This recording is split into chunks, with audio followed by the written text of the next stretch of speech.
There's a ton of noise out there. So how do you get decision makers to pay attention to your brand? Start a podcast and invite your ideal clients to be guests on your show. Learn more at sweetfishmedia.com. You're listening to B2B Growth, a daily podcast for B2B leaders. We've interviewed names you've probably heard before, like Gary Vaynerchuk and Simon Sinek, but you've probably never heard from the majority of our guests. That's because the bulk of our interviews aren't with professional speakers and authors. Most of our guests are in the trenches leading sales and marketing teams. They're implementing strategy. They're experimenting with tactics. They're building the fastest growing B2B companies in the world. My name is James Carberry. I'm the founder of Sweetfish Media, a podcast agency for B2B brands, and I'm also one of the co-hosts of this show. When we're not interviewing sales and marketing leaders, you'll hear stories from behind the scenes of our own business. We'll share the ups and downs of our journey as we attempt to take over the world. Just kidding. Well, maybe. Let's get into the show.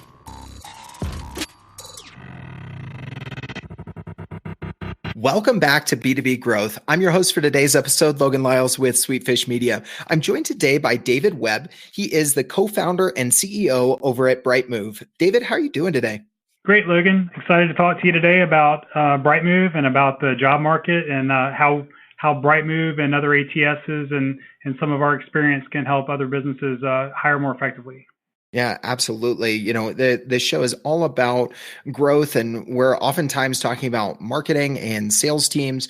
Another key aspect of growth is growing those teams and growing them, as you say, effectively. And so I think you have a very great perspective. You guys are, knee deep in this market, helping people be more effective in their hiring, which is so crucial. Missteps there can really derail your growth quite a bit. So I'm excited to dive into that with you today. Before we do, I would love for you to give folks a little bit of context. Give us a little bit of background on yourself, David, and what you and the team at BrightMove are up to these days.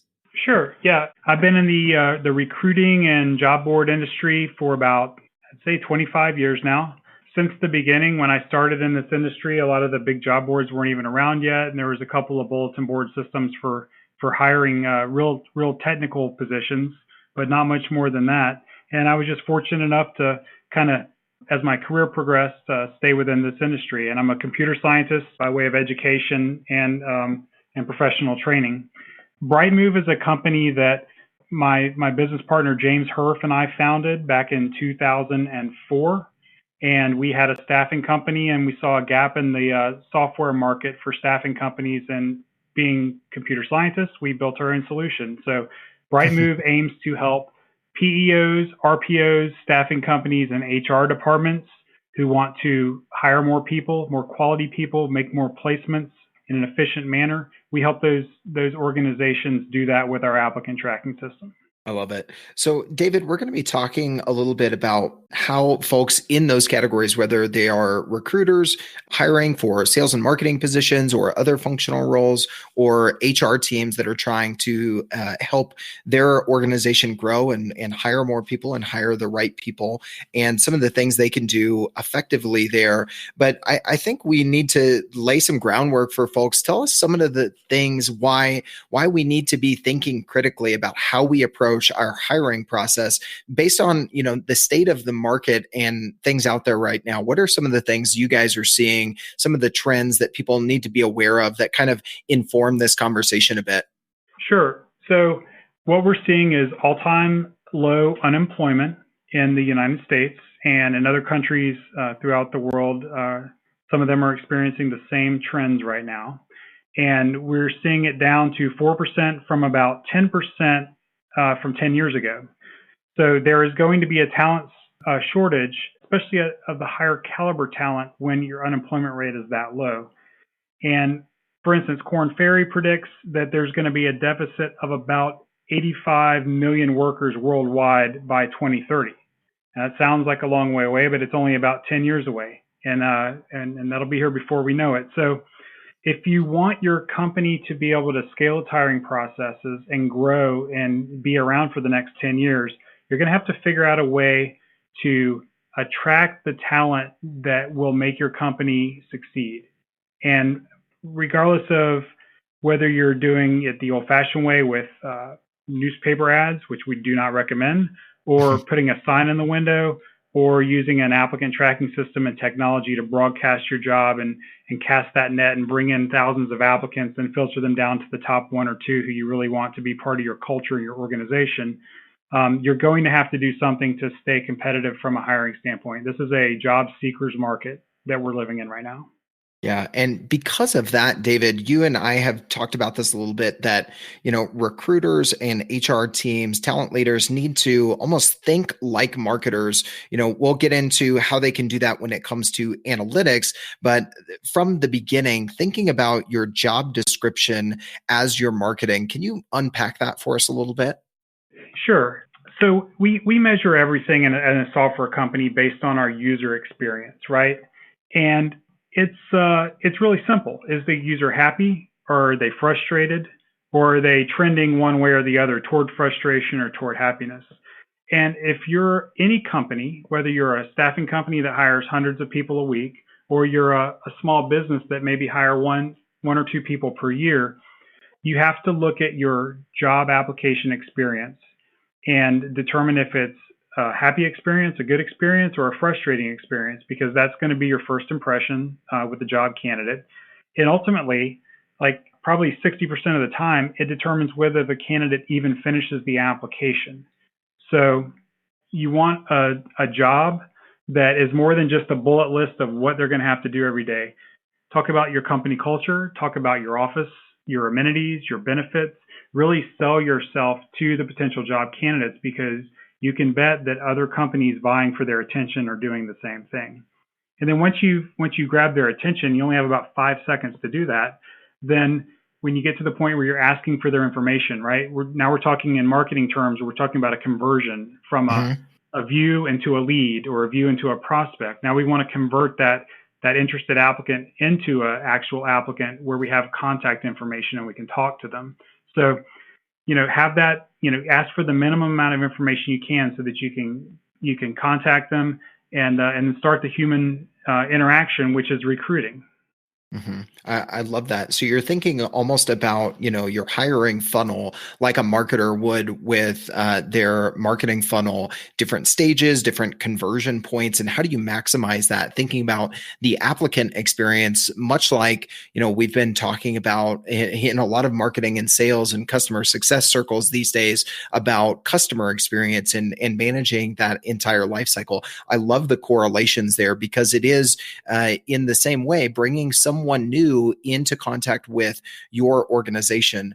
As you look at, the way that marketers are becoming more data-driven, looking at dashboards consistently, leveraging analytics, what are some of the crossovers there to the HR side that you see folks are really leaning into to take this analogy and take the things from marketing that they're doing well that we can apply to the hiring and onboarding process? Sure. So we've just released some new recruiting analytics features in our software, and it really is. It's taking the funnel approach that we've seen in CRMs and marketing. If you've ever used Google Analytics or a customer relationship management system, that it's all about moving people through the stages of the life cycle to your ultimate goal, and our ultimate goal is hiring someone. So we look at the total number of views on a job through the web and through other direct application processes that exist today with some of the larger job boards. And then we measure of those impressions, and then how many of those convert to what we call a quality applicant, which is one that makes it very deep into the application and screening process. And then ultimately, how many of those make it to the hired status. And we look at those metrics. We tie the hired all the way back to the number of first impressions, and then we look at the conversion rates in between the stages. We suggest that when doing this, you can also A/B test job descriptions, just like you can A/B test marketing campaigns. And we do that with BrightMove in our recruiting analytics suite. So you can try different things to attract the best talent and see which one gives you the best conversion. And if you're paying for job sponsorships, we can tell you how much you're paying per hire based on the source of the applicant. So are you getting a better value from Indeed or from ZipRecruiter or maybe even Career Builder or Monster? Whatever your sourcing is, if you spend money on it, we can tie the analytics back to your spend and show you where you're getting the best value. It's story time again, and we're talking about search engine marketing. Today, I'm going to tell you about a challenge within Pelican Case's B2B division. Pelican needed a partner with deep B2B expertise that could get them a massive bump in leads from their pay-per-click campaigns without increasing spend. After vetting a handful of agencies, they decided to go with Directive Consulting, a B2B search marketing agency located in Southern California. Directive took on this challenge by refining their targeting and building custom landing pages for their advertising efforts. Once implemented, they saw a 208% increase in conversion rate. Needless to say, Pelican Cases met their initiative. And I have a hunch that Directive can get these kind of results for you too. So head over to directiveconsulting.com and request a totally free custom proposal. That's directiveconsulting.com. All right, let's get back to this interview. Yeah, so many correlations there to the marketing side of the house as we talk about, customer experience translating to applicant experience, looking at your conversion points in the applicant funnel, like your marketing funnel, and then, looking at your deal sources, looking at, your applicant sources and what is the ROI, what is the cost. Marketers are consistently looking at lifetime value compared to CAC. And it looks like, you're advocating for a very similar methodology in looking at your spend for finding, recruiting, and onboarding the right people.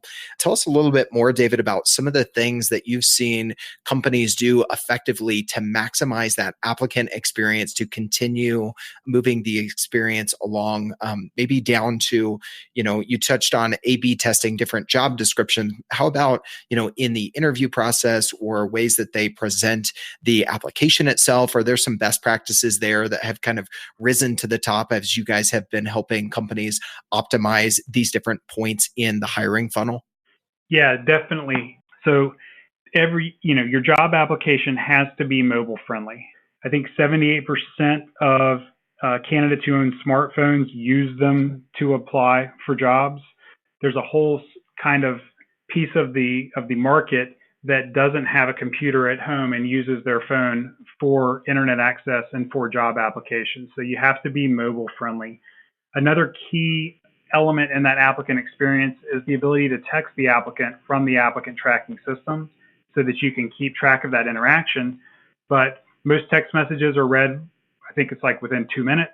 And if you think about if you're at your job and you're looking to leave your job, you can't really take a phone call with a recruiter or keep stepping out throughout the day. So it provides a good kind of confidential way to communicate with passive candidates who are currently working while you're trying to see if they're going to be a good fit for you if they're looking for jobs. Long applications are, no one wants to fill out a long application. You want to have the ability to parse a resume, have it intelligently figure out what their work history is and input that into the system for you. And it just you want to save time for the applicant because at the end of the day, they have other stuff going on, whether they're at work or they're applying to other jobs. And you just want to make it as easy as possible to get that first interaction so that you can, talk to them and see if they're going to be a good fit. Yeah, I love that. So thinking about how can you make the application process mobile friendly? How can you leverage texting? I didn't even necessarily think about that, but that is a great point. As you mentioned, people are working other jobs. And so taking a phone call is tough. That can delay the process. As they say in sales, when things get delayed, time kills all deals. So that kind of holds true as we're making the marketing and sales analogy to hiring. And also, the other aspect is, hopefully they're not engaging with a new organization on their current company's email address. So they have to check their personal email. And if they can't do that on on their current company's equipment or something like that. Texting just makes it that much simpler. So I love that advice. And then, parsing resumes. I hate in the times when I've been looking for new jobs, when I've had to, upload a resume that I spent a lot of time on, and then I had to basically re-enter everything off of that resume into fields that were very cumbersome and took a long time. So I can say from personal experience that is definitely good advice. The last thing I would like to have you touch on as well, David, is, as social media being a tool that marketers use all the time, where is the place and what are some of the tactics you see that talent leaders, HR teams, and recruiting teams are leveraging social media throughout the process in their hiring funnel as well? So social is real important, and to use some more marketing terms, it's a long tail game, right? So the day that you need to hire somebody, it's probably not going to be effective to start your social media presence and your kind of the PR of your company and what you have to offer to potential job candidates. So that's something that needs to be ongoing. And that's good for more than just your hiring practices as a company. It helps establish, who you are, your identity, your culture, maybe how you help your community, what's important to you and what your values are. And then hopefully that translates into better hires and more customers and depending on what you're doing with your business, more revenue. One thing we found is that when it is time to hire, it's usually not planned for. If it is planned for, great. But most of the time, someone has given you a Right. resignation letter, or, hopefully you have so many new customers that you need to double your CSR staff to right away. So it's best to not only measure your effort in this arena, but also be prepared for it. So if you have, let's say 4 or 5 pretty standard roles in your organization, take the time when things are quiet, write your job descriptions with marketing in mind, make sure they're approved by your legal team. And that way, when it comes time to hire, you're not scrambling to put all this stuff together. You kind of feel like, okay, I'm prepared for this. And that just makes it a much less stressful event.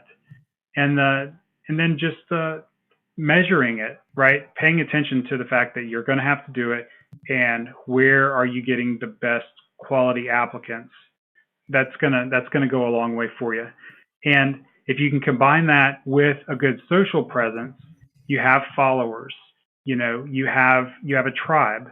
When you do post that job to your applicant tracking system, and then you share it to all your social media channels, you're going to get much more of a reach on that initial job posting and that sharing on the social media channels. So you might get your greatest applicants before you even spend $1 on a promotion on a job board or a sponsorship. Yeah, absolutely. I think those are great advice. In addition to the 3 ways you mentioned you can enhance the applicant experience, all of these tactics that you're sharing, David, in the way that hiring teams can think more like marketers, both from the stages of the funnel to building brand awareness, to borrow a marketing term, there is what you're talking about in making sure that you are engaging with a community that you're building in times when you don't necessarily need an applicant, so that when that position is available, then it's right there.